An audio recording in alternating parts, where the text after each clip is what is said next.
Yoga does not mean twisting your body, standing on your head, holding your breath, or some other nonsense. The religions of the world have been screaming for a long time that God is everywhere.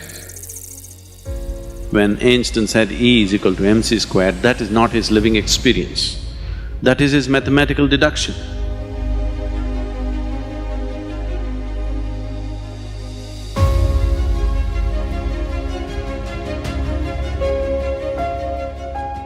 This question is not related to yoga. Okay, Sadhguru, there were questions that I have come with, and one of those is, what was the reason of creation of this universe? Why are you asking me? I didn't do it.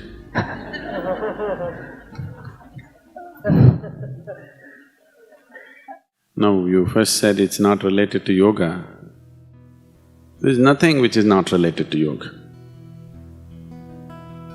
Because yoga means union.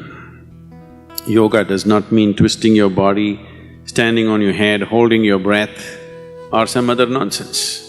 Yoga means union. Union means all-inclusiveness. Everything has become one in your experience. Now, this is not our idea, because that is the way existence is, that it is all-inclusive. There is nothing here which you can separate from the other. Today, modern science is proving it to you beyond any doubt that the whole existence is just one energy. Yes? The religions of the world have been screaming for a long time that God is everywhere.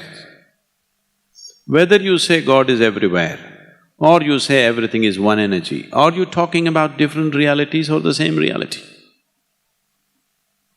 God is everywhere, everything is one energy. Are we talking about the same thing? A scientist never experienced this, he only mathematically deduced it.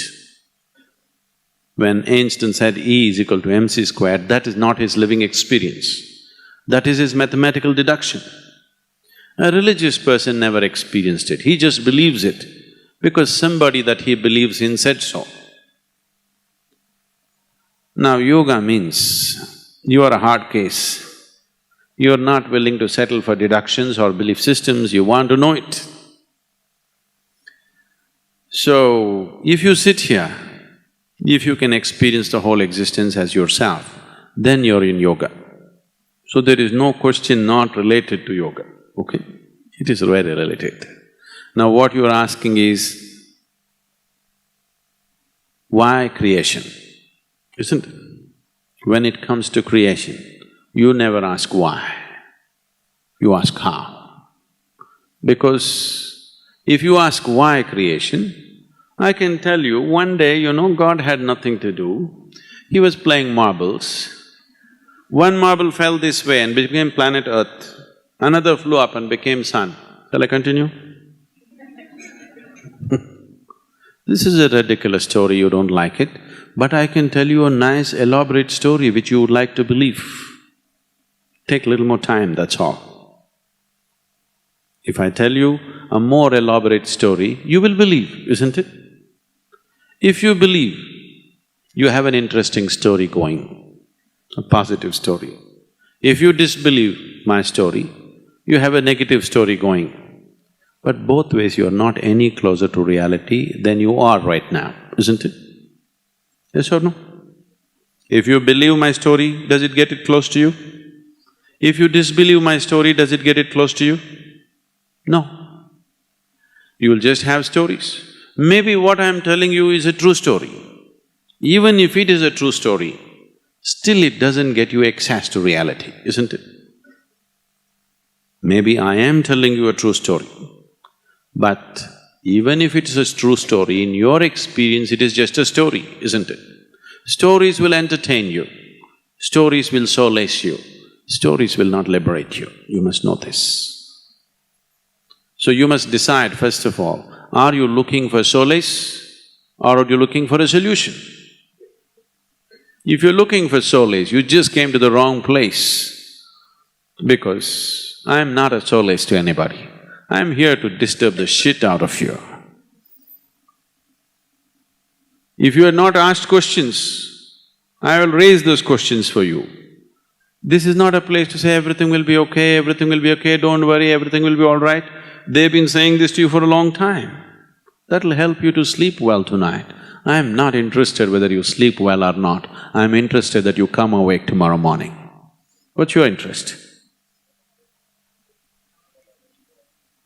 So people have been focusing on how to put you to sleep.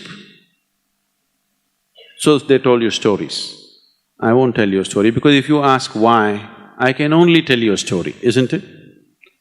Right now, this question has come. If you are feeling right now ecstatic, would you ask why creation?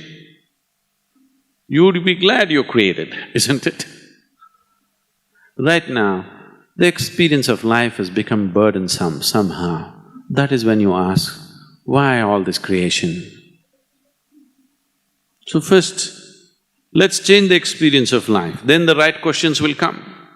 Right now, the question itself is coming from a wrong perspective because you are not asking this question with the right sense of depth in it. Very easily you are articulating this question. You are asking, what is the basis of my existence? You are asking, what is the nature of my existence? But you are asking it too casually because you still do not know the pain of ignorance. You're still enjoying your ignorance. You still believe ignorance is bliss.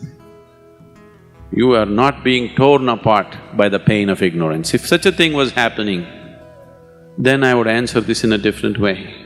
If you could not ask the question, if tears came to you, if you just thought about the question, then I will answer it in a completely different way, which is not verbal. But now you are so clearly articulating the question, you do not know the depth of the question that you're asking yet.